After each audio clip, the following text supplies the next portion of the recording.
Hi everybody, welcome. My name is Shay Livensparger. Excuse me. Today I'm going to be showing you one of the techniques that I do when I am doing an acrylic pour. There's a few ways to do acrylic pours. There's several ways, and the one that I'm going to show you today involves using craft paint. So here we go. I'm just going to kind of do what I do and share with you. So craft paints are an excellent way to go when you're doing acrylic pours. These are the colors that I chose today. I just grabbed some colors that I like. And these are found, in your craft stores. They're very inexpensive. They're what I prefer to use when I'm doing an acrylic pour. I don't necessarily see any reason to use my really expensive paints. I save those for when I'm doing fine art. So what I do is you're going to need several cups to make your concoction. Hope you all can see. These are the cups that I have laying around. One thing I'll tell you about myself is that I try to utilize what I have around my studio and save money and things like that. So these are the cups I have. You can use bigger or smaller.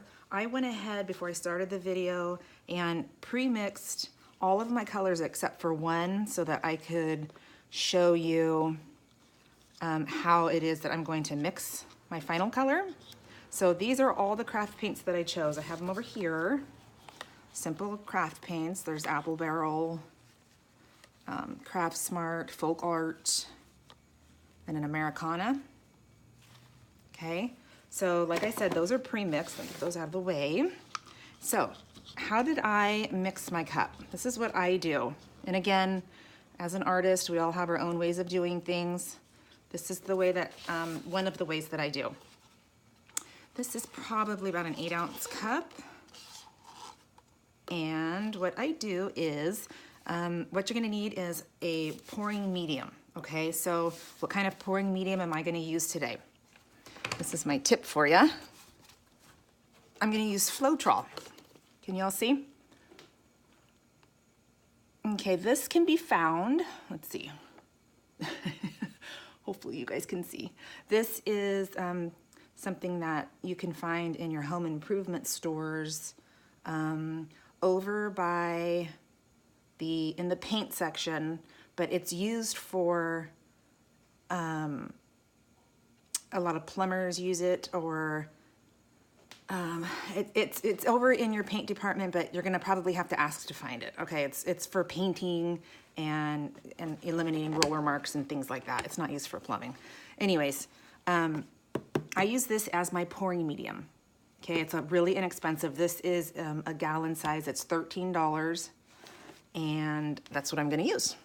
Then you need something that's gonna help you separate the paint and give you the cells that you want. If you're doing an acrylic pour and you decide you do not want cells and you want more of just an acrylic flow, you would not do this next step.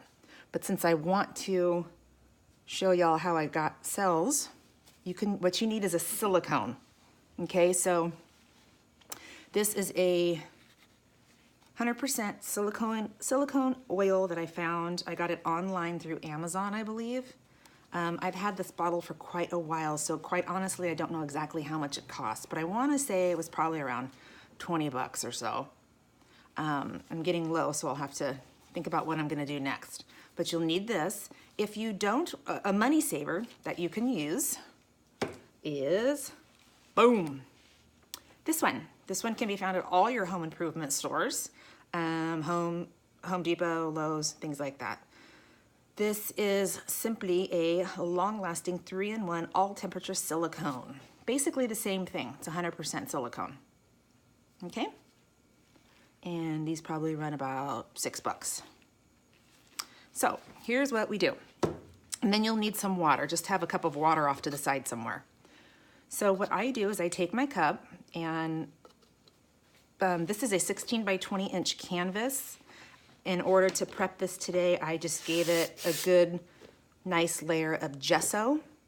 If you don't have gesso, you can use any kind of paint that you would like. Any color. You can use white paint for the background, blue, black, whatever you would like.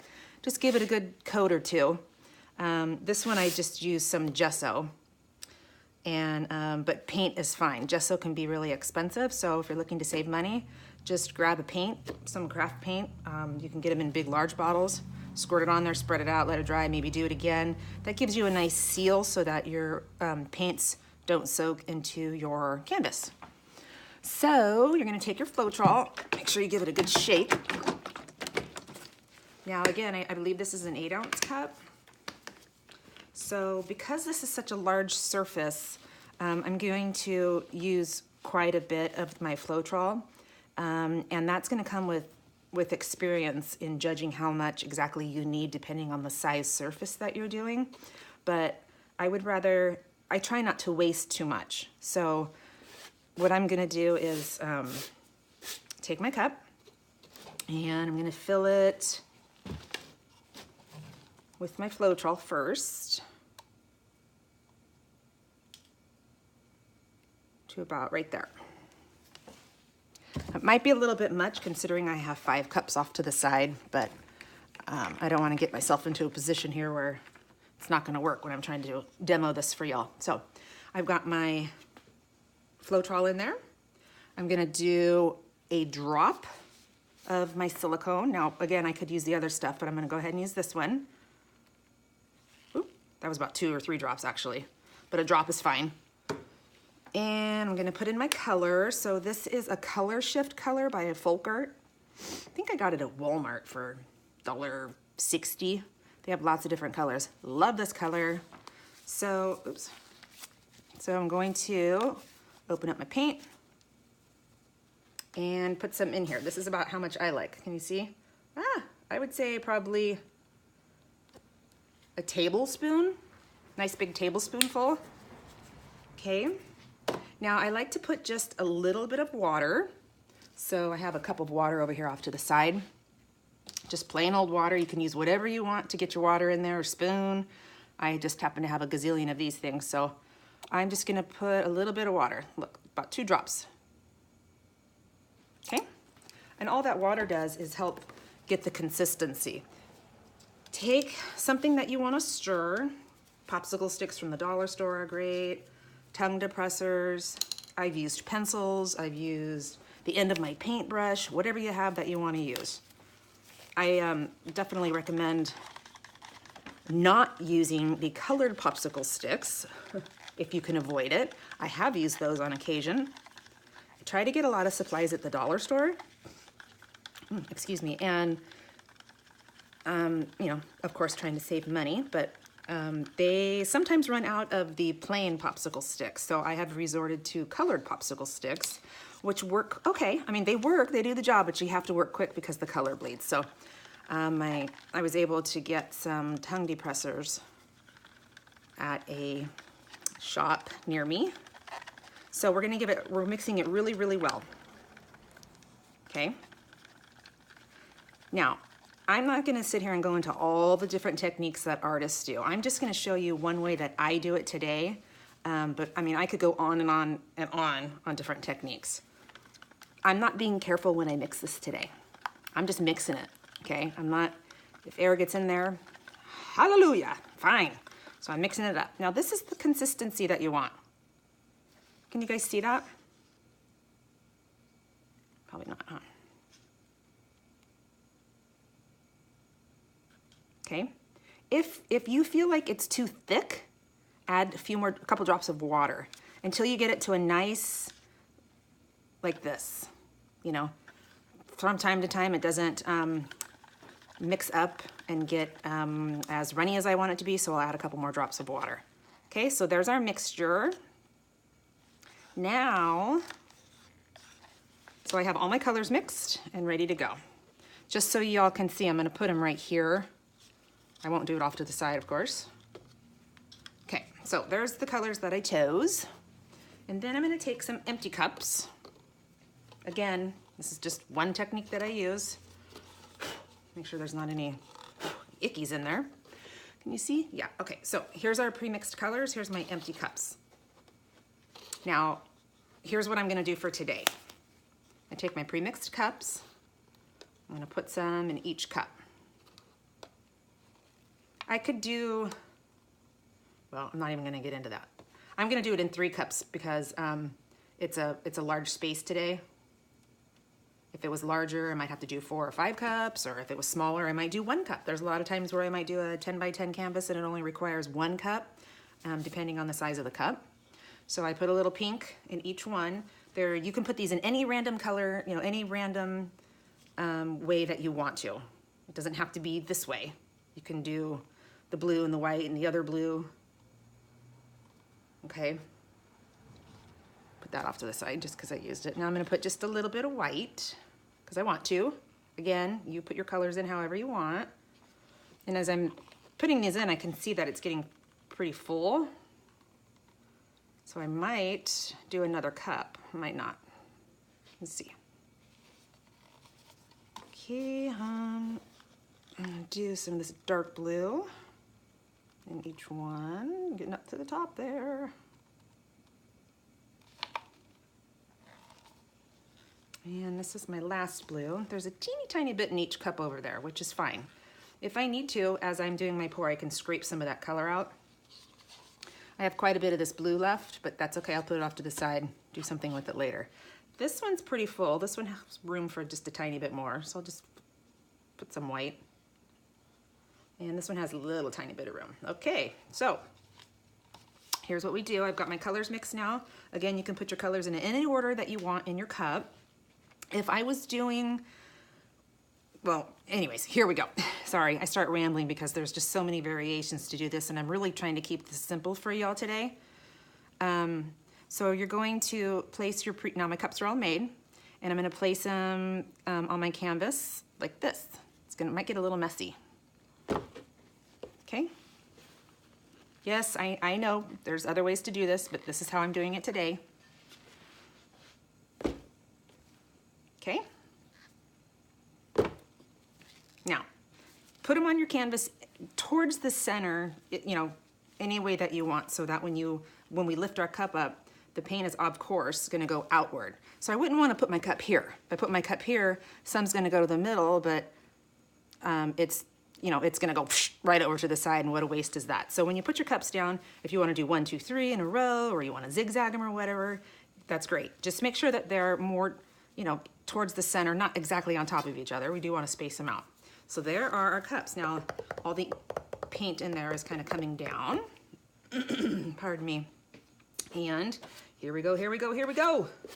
This is so fun. Look how pretty, just without doing anything.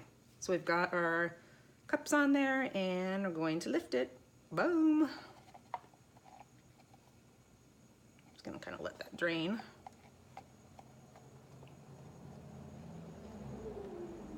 Okay, so there's one. When you lift up your cup, another thing you can do is lift it real slow. It's really suctioned on there. As soon as you feel like it's giving you a little lift, you can kind of drag it around a little bit if you want. See?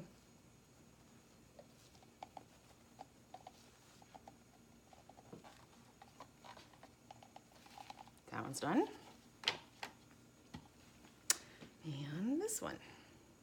I'm gonna, ooh, it's really like suctioned down there. Here we go.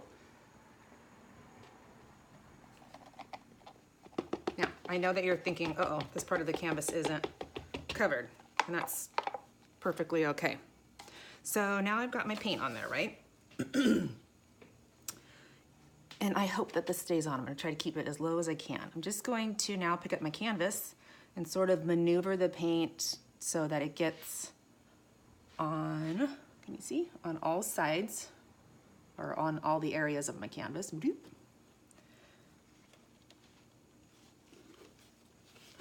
The heck was that? You gotta be kidding me. What does it say? Low power mode. Okay. There we are. Okay, I'm back.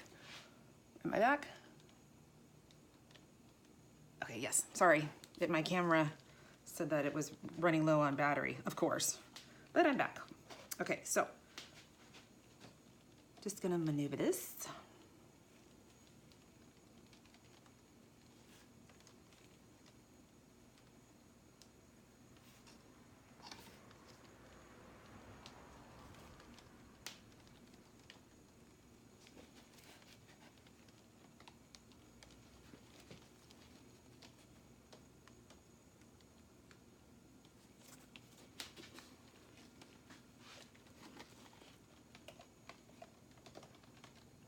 sounds like it's raining in here.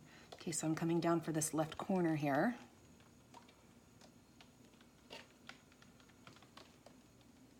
And I'll just cover that left corner real quick. Can y'all see? Okay, so now everything's, it's in my face. Everything's covered. And, you know, I really like the blue, so at this point I'm just kind of sort of playing. You know, you don't have all day to sit here and maneuver with the cover or try to maneuver your colors too much. I would say, you know, just take a couple minutes if you want to play, but you really got to get it where you want it. Not a big fan of that pink there. Okay. Super pretty though. Okay, so now, you know, one thing I forgot to mention now that I'm looking, when you put your canvas down when you first begin, you want to elevate it. So I just take cups, and I've got 4 of them here on my table so that they're like a stand so that my acrylics can pour over the sides and not glump up and stick together. If I had just taken my canvas and sat it down on the table, that's what it would have done. But you want to elevate your canvas. You definitely want some underpaper, right, to catch all your drips. And then you want to elevate your canvas so that the acrylics can off to the side. Now, I got to tell you that I think this is beautiful, and I hope the glare in my studio is not too much. Hi. That is an acrylic pour. So I can see cells already forming. Now, a lot of people say, well, you know, how do you get it from moving? Because they do move. Once you do your acrylic pour, they do move. So what I do is I take my fingers and I'm gonna run them along the sides, the edges underneath of my canvas. And I will do that continually until it stops moving. And then I will set it somewhere in my studio, and from time to time, you know, I'll take about 5 minutes. I'll stay here with my canvas for about 5 minutes, doing that with my fingers, and because the paint is drying, so it'll stop pouring over as often. And then I'll continue. I might go to another project in my studio, but I keep coming back and just sort of checking this to see. Slowly over time, there'll be less and less drips, and it'll start to dry. There's a lot of things that I could do with this pour at this point, and I'll save that for another time. But I love it, and I hope that you guys can see that we were able to achieve these cells here and here. I mean, they're everywhere. And as it dries, you'll see that some other colors will come through. So see how I'm just running my hands through the sides? And I know some of you might be thinking, oh my gosh, there's so much spillage. There's actually, not too bad, but there is some spillage underneath my canvas. I have something that I do with those spillages so that I really try to minimize any waste. So that's something that you'll have to just follow me for to see what I do with those. But that, my friends, is one way that you can achieve an acrylic pour. I hope that that was helpful, and I hope that you give it a try and have fun doing it. Like I said, there are some things that I would like to do with this pour, but I'm not going to do it because I don't want to confuse you. So there she is. Thank you. Have a great one. Bye now.